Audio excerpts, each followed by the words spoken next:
that there's neurons in the hypothalamus that project down to the posterior pituitary, and they release two hormones into the blood that have kind of major control of different body systems.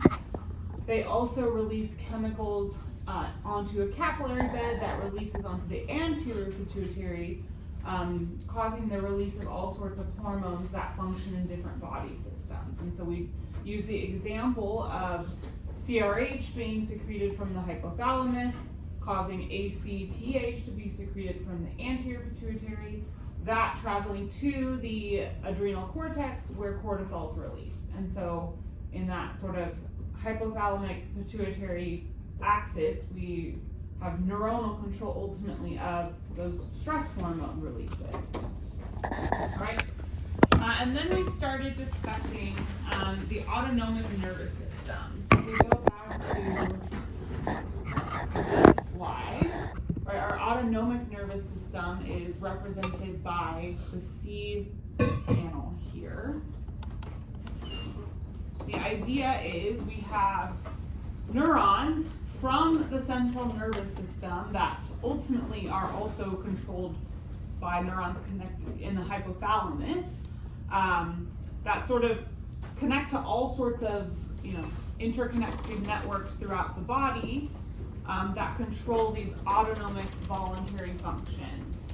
Okay, so we have our sympathetic division of the autonomic nervous system. This is our fight-or-flight response, and in the sympathetic, in the sympathetic autonomic nervous system, we have neurons from the spinal cord that project, they're really short neurons that project onto autonomic sympathetic ganglia.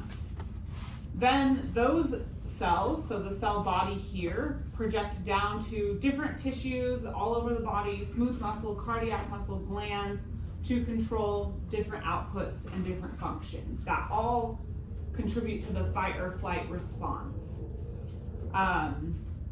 So I didn't mention this term yesterday, but we call, right here we have a neuron cell body from the spinal cord connecting to a neuron in a ganglia, and then that neuron's connected to a target tissue. And so we can label these neurons as pre-ganglionic, meaning that it is the neuron before the ganglia, and then the post-ganglionic fiber or neuron that the cell body exists in the ganglia and it extends out to these different tissues. We have the same situation with the parasympathetic nervous system, is that we have neurons from the central nervous system, specifically the spinal cord, that extend to, once again, autonomic ganglia, but these ones, as shown here, are a little bit further away from the spinal cord. They actually reside very close to target tissues. And then we have, so that would be our preganglionic neuron, it's quite long, and our postganglionic neuron is short, directing, just from the ganglion to the tissue. We can kind of see that in this diagram. I know this is small for this screen, but here, right, are those sympathetic ganglia in a chain down the side of the spinal cord. And so those preganglionic neurons are represented by these short orange ones right here. Actually, not necessarily just the orange ones, the short ones that connect from the spinal cord right to these ganglion cells. All right. Then we have the postganglionic neuron that goes to the target tissues, and once again, you can see here the whole list of things that this affects. It's really a total body response that puts you in that situation, of usually heightened stress, or you need to be able to respond to something quicker. And so you have things like your heart rate being increased, your breathing rate might even be increased, your digestive functions are suppressed. You don't need to be digesting and worrying about going to the bathroom when you're trying to escape, a stressful situation. Our parasympathetic response is the opposite. It's the rest and digest. You can see that these preganglionic neurons are quite long. They end up synapsing on postganglionic neurons in ganglion that are very close to the target tissue. So we have them here, here, here, here, here, etc. They're just very close to that target tissue. And the postganglionic neuron is a short connection that mediates that rest and digest response. So we're going to have the opposite response. We're going to have the lowered heart rate. We're going to have kind of the more calm breathing rate. Our digestive functions are, operating, strongly in contrast to what we just discussed. Okay.